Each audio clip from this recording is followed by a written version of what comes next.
Hello friends. So today is the second part of official language. So start करते हैं। हाँ, मैं बता दूं, जैसे अगर आपको कोई क्यूरियोसिटी हो तो ये जो फोटो लगाई है मैंने, ये बैकग्राउंड कराची का है। ये बैकग्राउंड कराची का है 18th सेंचुरी में। ठीक है, चलिए स्टार्ट करते हैं।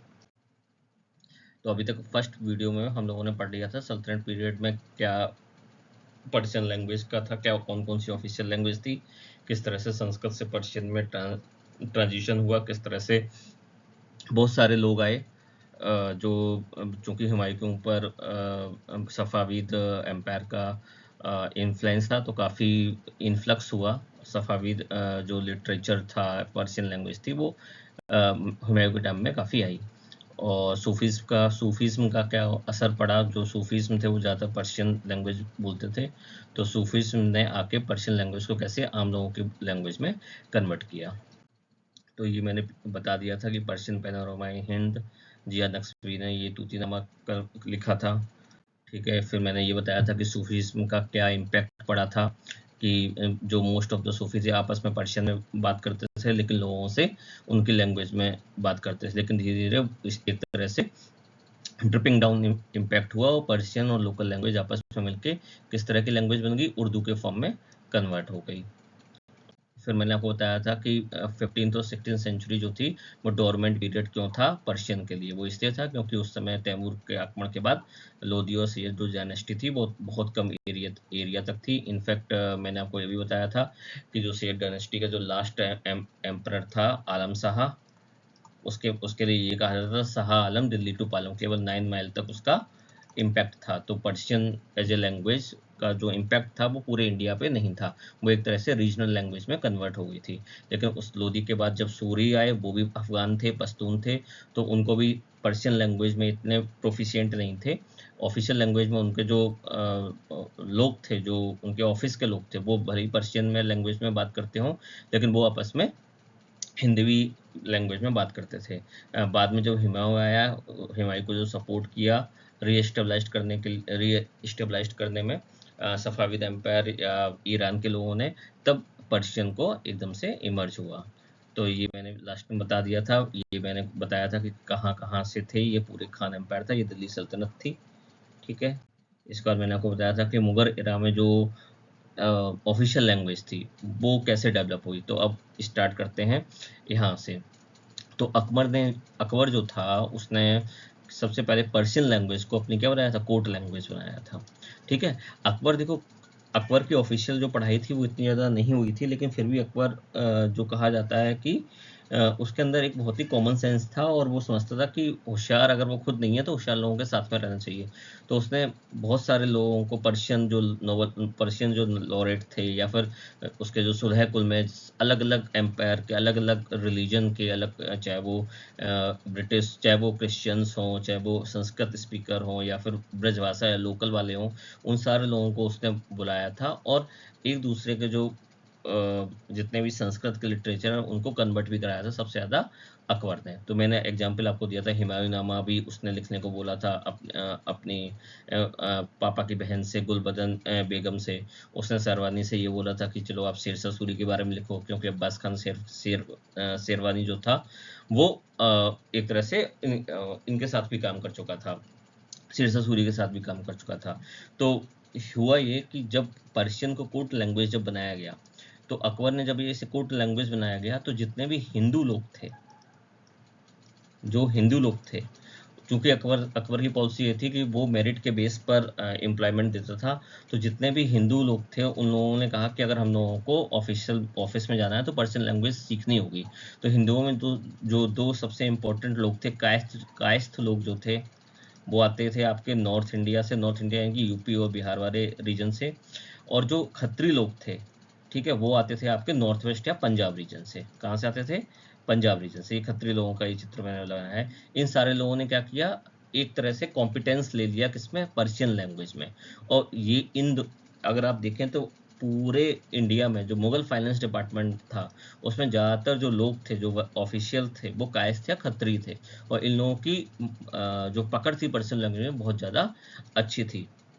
अब हुआ क्या, मुगल एडमिनिस्ट्रेशन के सामने पूरा का पूरा पर्सनलाइजेशन मुगल एडमिनिस्ट्रेशन का हो गया, और पर्शियन लिटरेचर जो था it had a larger audience in both urban as well as in village. अब हुआ क्या, जब सारा का सारा एडमिन वो किस लैंग्वेज में है, पर्शियन लैंग्वेज में है, मीन्स जितने भी गवर्नमेंट के ऑर्डर हो रहे हैं या जितने भी जुडिशियल जस्टिस के जितने भी डिसीजंस हो रहे हैं या जो भी मुनादी कराई जा रही है वो सारी की सारी पर्शियन लैंग्वेज में हो रही है।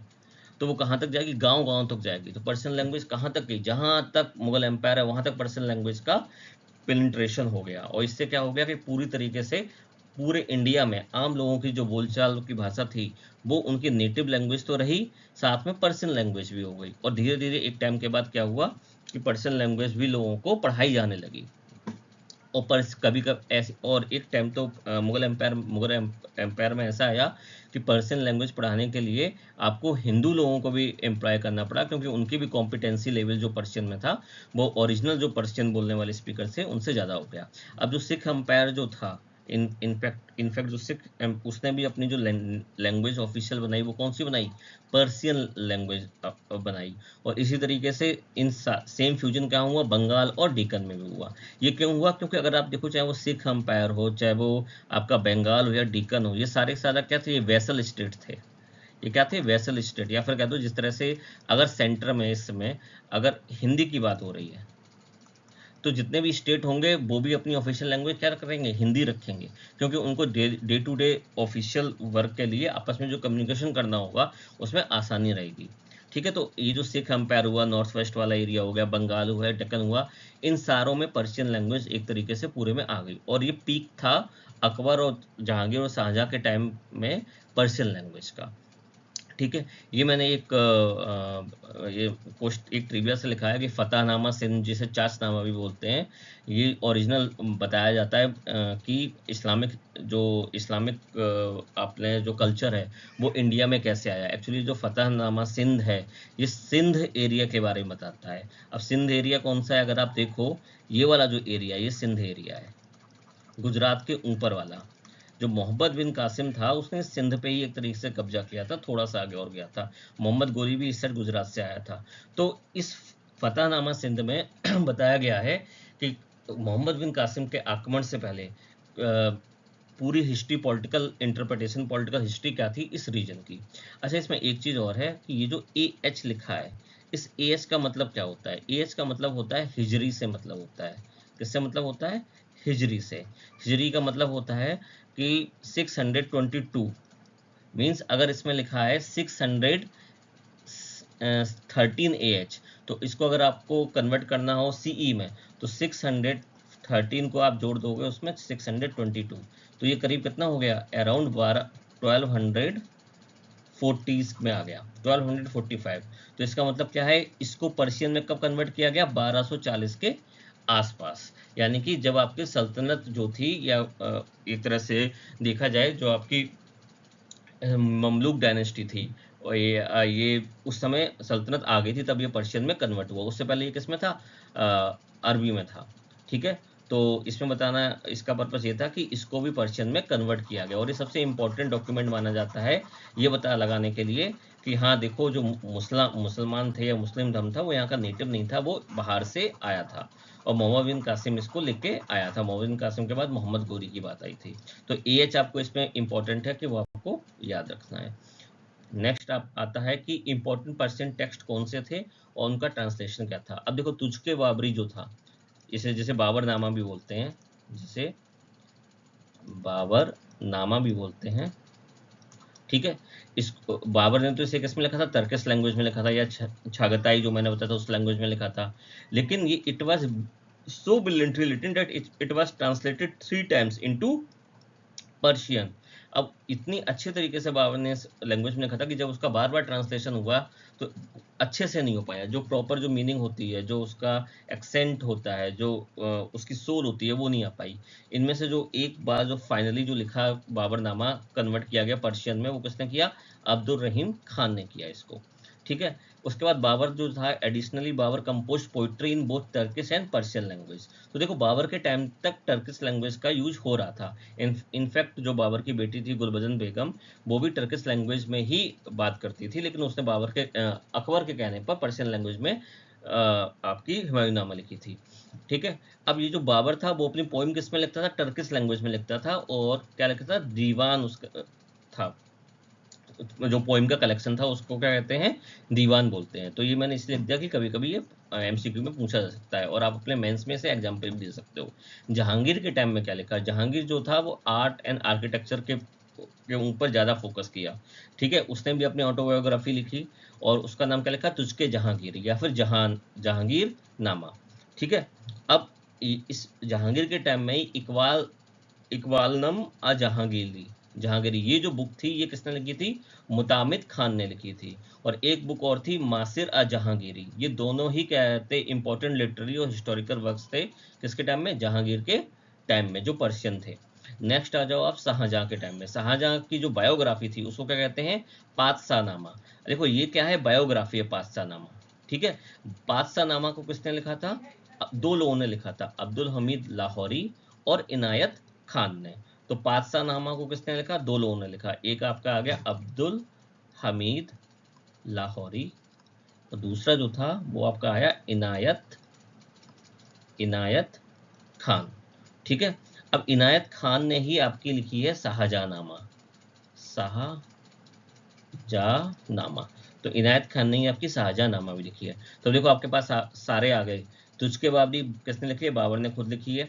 ठीक है। उसको पर्शियन में कन्वर्ट किसने किया, अब्दुल रहीम खान ने। उसके बाद आ जाओ आप, हुमायूंनामा किसने लिखी है, वो मैंने लास्ट वीडियो में बताया था, गुलबदन बेगम ने लिखी है। पर्शियन में लिखी है, किसने लिखवाई, अकबर ने लिखवाई। इसके बाद आ जाओ जहांगीर ने। जहांगीर ने अपनी ऑटोबायोग्राफी खुद लिखी है, किस नाम से, तुझके जहांगीरी नाम से। शाहजहां की बायोग्राफी लिखी गई है, एक पातशाहनामा, एक शाहजहांनामा। शाहजहांनामा जो लिखी है वो किसने लिखी है, इनायत खान ने लिखी है। और जो पातशाहनामा है वो दो लोगों ने लिखी है, इनायत खान और साथ में अब्दुल हमीद लाहौरी ने। ठीक है। इसके बाद एक इंपॉर्टेंट, जहां शाहजहां के बाद क्या आया, शाहजहां का जो फेवरेट जो बालक था वो था दारा शुको। दारा शुको ने एक और लिखी थी बुक, कौन सी, मजमा उल बहरीन। ठीक है। इसका मतलब क्या था, it was written in Persian language. अब मजमा अल बहरीन का मतलब क्या है, बहरीन का मतलब ये होता है कि जहाँ पे दो सी आपस में मिल रहे हो, या फिर अलग अलग तरीके के लोगों के विचार आपस में मिल रहे हो। आपने कंट्री का नाम सुना होगा बहरीन, बहरीन कंट्री का नाम सुना होगा। या आपकी जो गल्फ है, ठीक है, यहाँ पे आपका आ गया ईरान, ठीक है, यहाँ पे आपका आ गया अरब, ठीक है, यहाँ पे आपका बहरीन है, मतलब सी में है वो, मतलब ये मैंने आपको ऐसा लग रहा हो कोस्टल स्टेट है, नहीं ये सी में है, अंदर है बहरीन। ठीक है। लेकिन पुराने टाइम में ये पूरा हिस्सा जो था ये इसको बहरीन बोलते थे। और यहाँ पे दो तरह के सी मिलते थे, एक ये वाला सी और एक ये वाला सी, तो इसे कहा जाता था अल बहरीन, मतलब जहाँ पे दो तरह के सी मिलते हैं। तो वही नाम इसमें बहरीन लिखा हुआ है, मजमा अल बहरीन, मतलब दो सी के लोगों का, मतलब इस यहाँ के अरब के लोग भी, पर्शियन लोग भी, इंडिया के लोग भी, जितने भी लैंग्वेज के लोग हैं सब आके आपस में मिले, उसके बारे में इसने दारा शुको ने इस लैंग्वेज में बताया था। लेकिन ये जो बताया गया था वो किस लैंग्वेज में बताया गया था, वो पर्शियन लैंग्वेज में बताया गया था। ओके। नेक्स्ट आते हैं आपका, औरंगजेब के टाइम में क्या हुआ था। औरंगजेब के टाइम तक तो पर्शियन लैंग्वेज ऑफिशियल हो गई थी, इसका कोई भी कंपटीटर नहीं था। औरंगजेब ने तो पूरी एक तरीके से लॉ की बुक लिख दी थी। ठीक है। जैसे नेपोलियन ने लिखा था अपना कोड, वैसे औरंगजेब ने भी अल फतवा अल आलमगरिया, या फतवा आलमगिरी जिसे भी बोलते हैं, इसको लिखा था। और ये किस में लिखी थी, अरेबिक और पर्शियन लैंग्वेज में लिखी थी। अब इसमें क्या था, ये बहुत ही ज़्यादा डिटेल्ड बुक थी, तो इसको किसी एक पर्टिकुलर लैंग्वेज तक वो नहीं किया गया कि कंस्ट्रक्ट नहीं की। अगर कोई कोड कोई बता रहा है, कोई भी एक बहुत बड़े बड़े लोगों को बुलाया गया था, बाहर से भी लोग आए थे, तो अगर दे आर कंफर्टेबल इन अरब तो उन्होंने अरेबिक में लिखा, और मोस्ट पार्ट जो है उसका पर्शियन लैंग्वेज में लिखा। तो ये पूरी ये जो है ये पूरी ये जो इसका पहला पेज दिखाया गया है किसका, अल फतवा अल आलमगरिया का। ठीक है। विलियम जोन्स ने भी बाद में इसको ट्रांसलेट किया था। इनिशियली जब गवर्नमेंट को, जब ब्रिटिश गवर्नमेंट आई थी, तो उसका रेफरेंस चाहिए था, तो समझने के लिए विलियम जोन्स और एक लोग और थे, उन लोगों ने इसको ट्रांसलेट किया था अपनी लैंग्वेज में।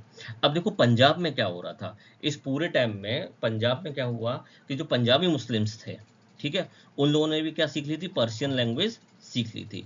लेकिन पंजाब में जो लैंग्वेज बोली जाती थी वो कौन सी बोली जाती थी, पंजाबी। ठीक है। अब पंजाबी लैंग्वेज केवल स्पोकन लैंग्वेज थी। कैसी लैंग्वेज थी? स्पोकन लैंग्वेज थी। उसका कोई लिखने का कोई स्क्रिप्ट ऐसी डेवलप उस समय नहीं हुई थी स्टार्टिंग में। तो उन लोगों ने क्या किया कि पंजाबी को पर्शियन स्क्रिप्ट में लिखना शुरू किया। मीन्स अगर पंजाबी में बोला जाता है सत श्री अकाल या मुंडे बोला जाता है, तो उन्होंने उस मुंडे शब्द को, अगर मुंडे लिखना है तो उसको उन्होंने किस में लिखना शुरू किया? पर्शियन लैंग्वेज में लिखना शुरू किया, पर्शियन स्क्रिप्ट में लिखना शुरू किया। लेकिन कुछ वर्ड या कुछ टोन ऐसी थी पंजाबी में जो जिसके लिए कोई भी लेटर नहीं थे आपके अरब पर्शियन स्क्रिप्ट में। तो उस टोन के लिए उन्होंने अपने खुद के लेटर डेवलप किए। तो इस तरीके से पर्शियन स्क्रिप्ट प्लस अपनी खुद की डेवलप स्क्रिप्ट से पंजाबी जो मुस्लिम थे उन्होंने एक लैंग्वेज बनाई, उसको क्या कहते हैं? शाहमुखी। अब ये जो शाहमुखी लैंग्वेज है, जो बुल्ले साहब मैंने लास्ट वीडियो में आपको बताया था, जिन्होंने एक गाना गाया था दमादम मस्त कलंदर, या फिर मैंने बताया था कि ये मेरा पिया घर आया जो उन्होंने लिखा था, वो सारा का सारा शाहमुखी में लिखा था। ठीक है। तो उस मैंने लास्ट वीडियो में क्या बताया था कि ये पर्शियन था, लेकिन पर्शियन का थोड़ा सा एक तरह से डेवलप्ड फॉर्म था, रीजनली जिसे मॉडिफाई किया गया था पंजाबी लोगों के लिए, तो उसे कहा गया शाहमुखी। ठीक है। अब आपने लेकिन सुना होगा पंजाब में कौन सी स्क्रिप्ट होती है? गुरुमुखी। क्या सुना जाता है? वो होती है गुरुमुखी। लेकिन ये जो गुरुमुखी स्क्रिप्ट है ये काफी बाद में डेवलप हुई। किसने डेवलप की इसे? गुरु अंगद देव ने डेवलप की। अब गुरु अंगद देव ने डेवलप क्यों की? क्योंकि इस जो आदि ग्रंथ जब लिखा गया था, देखो आदि ग्रंथ लिखना स्टार्टिंग पहले से हो गई थी, जो उसका कल्मिनेशन हुआ वो गुरु गोविंद सिंह के टाइम हुआ। ठीक है। तो गुरु गोविंद सिंह ने क्या किया था, आपका जो गुरु तेग बहादुर की जो टीचिंग्स थी उनको भी उसमें इंक्लूड किया था बाद में, और फिर कहा गया था मेरे बाद ये गुरु ग्रंथ ही चलेगा। तो गुरु अंगद देव ने वहाँ की जो लहंदा स्क्रिप्ट थी उससे क्या बताया था? गुरुमुखी डेवलप की थी। अब देखो एक चीज याद रखना, जो शाहमुखी है वो लेफ्ट टू राइट लिखी जाती है, जैसे आपकी उर्दू लिखी जाती है इस डायरेक्शन में। लेकिन जो गुरुमुखी है वो किस डायरेक्शन में लिखी जाती है? इस डायरेक्शन में, जैसे हिंदी लिखी जाती है। ठीक है। लिखो तो गुरुमुखी हो या फिर शाहमुखी हो, गुरुमुखी जो हुई वो मोस्टली कैसी लैंग्वेज रही पंजाब में? रीजनल लैंग्वेज हुई। एक तरह से डिवोशनल जो टेक्स्ट थे जो सिख लोगों ने लिखे वो गुरुमुखी में लिखे। लेकिन जो उसके बाद भी मैंने इससे पहले वाली स्लाइड में बताया कि सिख एम्पायर में जो ऑफिशियल लैंग्वेज थी वो क्या बनी रही? पर्शियन लैंग्वेज बनी रही या फिर शाहमुखी लैंग्वेज लिखी रही। इसका प्रूफ क्या है? अब जैसे गुरु गोविंद सिंह जी थे, ठीक है, गुरु गोविंद सिंह जी पे जब कहते औरंगजेब ने चुपके से वार किया था, जिसमें उनके 40 लोगों के बेड़े पे बात किया था, और गुरु गोविंद सिंह बड़ी मुश्किल में बचे थे।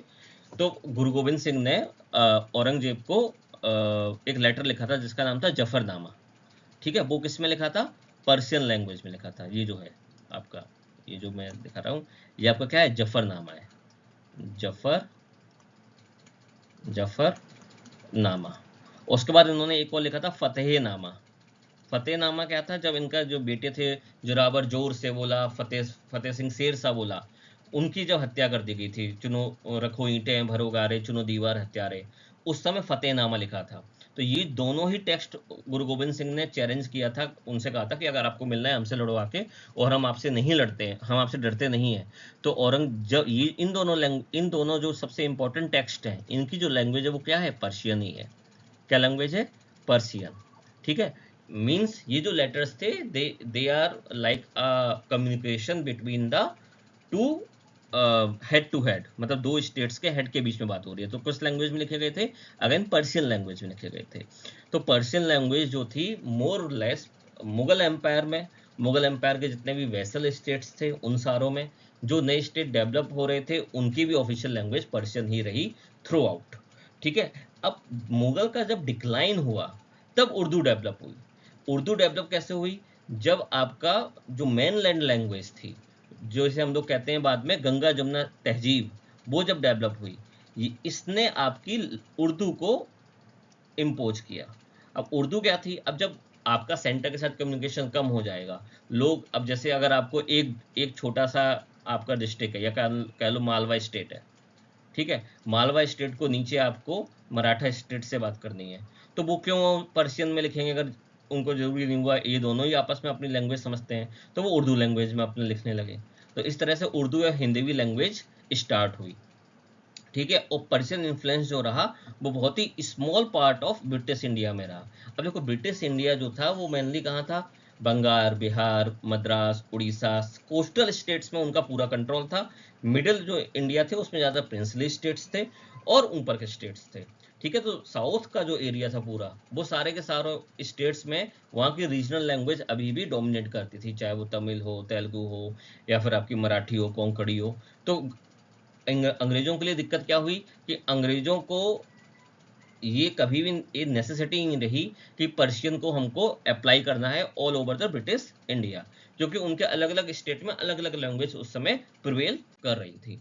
ठीक है, अब देखो इसमें मैंने कुछ आप लोग पॉज करके, ये एक तरह से संस्कृत कुछ वर्क्स हैं जो पर्शियन लैंग्वेज में कन्वर्ट हुए थे अकबर के टाइम में या मुगल के टाइम में। तो देखो भगवत गीता को किसने किया था? फैजी ने किया था। फैजी कौन था? अबुल फजल का भाई। ठीक है, किसमें? ठीक है, लीलावती को किसने किया था? अगेन पर्शियन में किसने किया था? फैजी ने किया था। पंचतंत्र को अबुल फजल ने किया था। पंचतंत्र को क्या बोला था? अय्यार आ दानिश। जो आपका ये जो सिंहासन बत्तीसी है, इसको क्या कहते हैं, किसने किया था? बदायूं ने किया था। इसका नाम क्या लिखा था? नामा ए खिरद अफजा। इस ठीक है, जो आपकी नल दमयंती है उसको किसने कन्वर्ट किया था? फैजी ने किया था। नल दमयंती का केस बहुत इंपॉर्टेंट है। अकबर को जब ये लोग कहानियां सुनाते थे कि भाई सिरीन की कहानी सुन लो, या फिर आपके जो पंजाब के हीर रांझा की कहानी सुन लो, तो अकबर ने कहा भाई ये सब सुन सुन के हम बहुत बोर हो गए। इतने बड़े इंडिया पे आपने कब्जा किया है, इंडिया का कुछ तो इतिहास रहा होगा जहाँ पे आपने कुछ तो उनकी लव कहानी है, कुछ तो उनके लव अफेयर रहे होंगे, उनके बारे में बताओ। तो फैजी ने बोला था भाई नल दमयंती की कहानी है, आप इसके बारे में सुनो। तब नल दमयंती का उसने पर्शियन में ट्रांसलेशन करवाया था। तो आप ये वाला पढ़ना, ये इसी के बारे में बताया गया है कि कैसे नल दमयंती का पर्शियन में ट्रांसलेशन हुआ। ठीक है, एम्पर ने क्या बोला? My dear poet sing it to me. What? इसमें क्या लिखा था? Was there no love at all in this land of old memories. ठीक है, उन्होंने कहा था लैला मजनू वो खुशरो सरीन ये सब हम नहीं सुनेंगे, अब नहीं पता हो। तो इसने फिर अपनी नल दमयंती के बारे में बताया। ठीक है, अब देखो इसमें बहुत सारे लिखे हैं। किसान जोशी को अबुल फजल ने किया, गंगाधर को अबुल फजल ने किया। ठीक है, इसका महाभारत नकीब खान ने किया। अब महाभारत को क्या बोला? जफर नाम वो रामायण को किसने किया? नाकिब खान ने किया। ठीक है, अर्थवन या अथर्ववेद को किसने लिखा? हाजी इब्राहिम सरहिंद।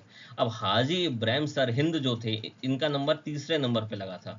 इससे पहले दो लोगों ने और ट्राई किया था अथर्ववेद को पर्शियन में ट्रांसलेट करने के लिए। ठीक है, सबसे पहले बोला गया था एक ब्राह्मण को जिसका नाम था शेख बावन, उसने नहीं कर पाया।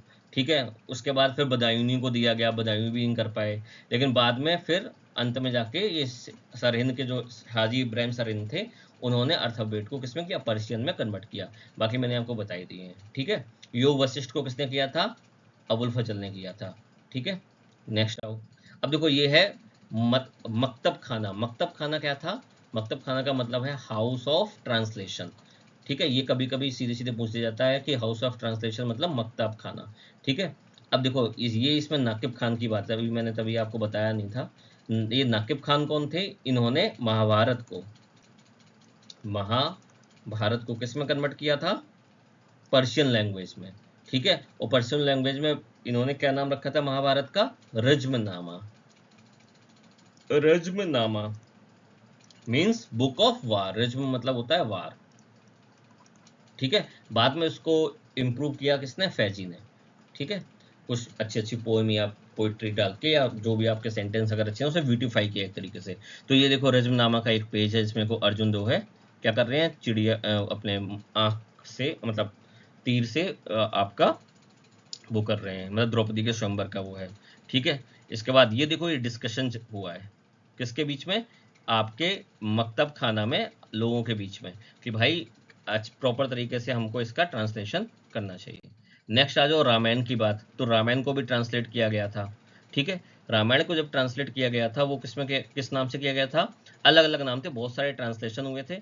इंपॉर्टेंट चीज़ ये है कि बदायूं ने भी किया था रामायण का ट्रांसलेशन, और एक आपका ट्रांसलेशन दारा शिकोह ने भी किया था। ठीक है, लेकिन उसकी वो थी पोइम थी, उसका नाम क्या था? नज्म खुस्तार। देखो नज्म है तो क्या हो गया? पोइम हो गई। नज्म है तो क्या हो गई? पोइम हो गई। ठीक है, ऐसे ही एक ट्रांसलेटेड वर्जन जो था अकबर के टाइम का, उसे कहते हैं रामायण मसीही। ठीक है, और ये किसके पास रहती थी? हामिदा बानो बेगम, जो अकबर की माँ थी उसके पास रहती थी। ठीक है, तो एक आपका मैंने बताया बदायूनी का पर्शियन ट्रांसलेशन, एक मैंने आपको बताया दारा शिकोह का। दारा शिकोह ने रामायण को पोइम के फॉर्म में लिखा था। नज्म खुस्तार को, ठीक है। और इसकी ये जो पोएम है रामायण की, वो किस नाम से शुरू होती है? बिस्मिल्लाह और रहमान और रहीम, ठीक है, इस नाम से शुरू होती है ये पोएम पूरी उसकी। तो अगर अब क्वेश्चन आ जाए कि रामायण को पोएम फॉर्म में किसने लिखा था, वो दारा शिकोह था, ठीक है। और बाकी रामायण के कुछ बदायूं ने भी लिखा है और अकबर के टाइम में बहुत सारे लोगों ने लिखा है। देखो रामायण का अगर किसी एक ने या दो इंसान ने भी ट्रांसलेशन किया होता तो अभी तक क्वेश्चन में वो पूछा जा चुका होता। अभी तक नहीं पूछा गया रामायण को, महाभारत को पूछा गया। क्यों? क्योंकि महाभारत के ट्रांसलेशन में केवल 2 लोगों का नाम है, लेकिन रामायण का ट्रांसलेशन तो बहुत सारे लोगों ने पर्शियन में किया, 20-30 ज़्यादा लोगों ने, ठीक है। नेक्स्ट हुआ, अब जब ये सारी चीज़ें हो गई, जब लेटर मुगल्स आके ख़त्म हो गए, तो अंग्रेज़ों के सामने क्या क्वेश्चन आई? अंग्रेज आ गए। अब अंग्रेज़ों के सामने जो लिटिगेशन आया, अब यहाँ पे रखेंगे डॉक्यूमेंट, ठीक है। अब ये डॉक्यूमेंट रखे हैं सारे किस लैंग्वेज में होंगे? कोई पर्शियन में होगा, कोई बंगाली में होगा, कोई बंगाली में भी बहुत सारे डायलेक्ट हैं उसमें होगा, अरबी में होगा, उर्दू में होगा। और ये जो जज साहब बैठे हैं इनको कुछ भी समझ में नहीं आ रहा। जज ने क्या बोला? I don't understand the language of these land records, these are Persian with local Bengali dialects. अब बंगाली डायलेक्ट्स की क्यों बात हो रही है? क्योंकि स्टार्टिंग में अगर आप देखो 1750 के बाद जो आपकी दीवानी के जो पावर थी, 1765 के बाद इलाहाबाद की संधि जब हुई थी, तो उसके बाद आपके दीवानी के जो आपके जो जज का काम या फिर रेवेन्यू का काम, वो सारा का सारा आपका बंगाल, बिहार, उड़ीसा का किसके पास आ गया था? अंग्रेजों के पास आ गया था, ठीक है। अब ये जो इन्होंने वाक्य नवीस बनाए या ट्रांसलेटर अपॉइंट किए, ये भी क्या बोल, इनको भी क्या कहते, इतनी बड़ी वो नहीं थी। इन्होंने अगर पर्शियन सीखी तो उसमें बंगाली डायलेक्ट सीखा, अब उसमें अरबी आ गई सामने तो इनको कुछ समझ में नहीं आ रहा, तो इनका भी कॉम्पिटेंस लेवल अच्छा नहीं था। ये जो नीचे ये जो मुसलमान बैठे हैं या फिर जो नॉर्मल लोग बैठे हैं, उनको ना उर्दू आती है ना थोड़ी सी अरबी आती है, वो तो बस अपना ये सोचे हैं कि मेरा निपटारा हो जाएगा। लेकिन ये जो बैठे हैं, ये जो लोग हैं इंपॉर्टेंट, ये इंपॉर्टेंट लोग, ये अरिस्टोक्रेसी है। अरिस्टोक्रेसी ने क्या बोला? भाई बंगाली में हम नहीं चाहते हैं। इवन आप देख लो अभी सब सारे बंगाल के लोग बंगाली भाषा पे कितना गर्व करते हैं, लेकिन उस समय के जो क्लास बंगाली थे, जो हाई लेवल के अरिस्टोक्रेसी थी, उन्होंने क्या बोला? उन्होंने पर्शियन को ऑफिशियल लैंग्वेज बनाया, उन्होंने बंगाली को अरिस्टोक्रेसी ने लैंग्वेज, क्योंकि बंगाली के बहुत सारे डायलेक्ट हो गए थे और बंगाली बहुत ही एक तरह से डेरोगेटरी लैंग्वेज टॉप क्लास के लोग समझने लगे थे। जो टॉप क्लास के लोग थे वो पर्शियन ही लैंग्वेज बोलते थे। जैसे अभी इंडिया में क्या हो रहा है कि जो लोग इंग्लिश बोलते हैं वो टॉप क्लास होते हैं, ठीक है। लेकिन ऐसे ही उस समय जो पर्शियन बोलते थे वो अपने आप को टॉप क्लास समझते थे। तो इन सब से कंफ्यूज होकर लिटिगेशन बढ़ते गए, सोल्यूशन नहीं हो पाया, ठीक है। जितने भी आपने रेवेन्यू कोड अपनाए या फिर जितने भी आपने लैंड रिफॉर्म्स लाए, उनका इम्प्लीमेंटेशन नहीं हो पाया क्योंकि इतने ज़्यादा लिटिगेशन आ रहे थे, उनको सॉल्व नहीं कर पा रहे थे। तो कंपनी ने क्या कंक्लूजन निकाला कि ये जो कंपनी ने पर्शियन को क्या माना? Impediment to the good governance, ठीक है। आप लैंड रिफॉर्म नहीं कर पा रहे हो, ठीक है, ठीक है, आप लिटिगेशन को सॉल्व नहीं कर पा रहे हो, ठीक है, आपको समझ में नहीं आ रहा है कि आपका ट्रांसलेटर सही बोल रहा है या गलत बोल रहा है। तो कंपनी ने कहा कि भाई देखो पर्शियन लैंग्वेज हम लोगों के लिए दिक्कत कर रही है ऑफिशियल लैंग्वेज के तौर पे।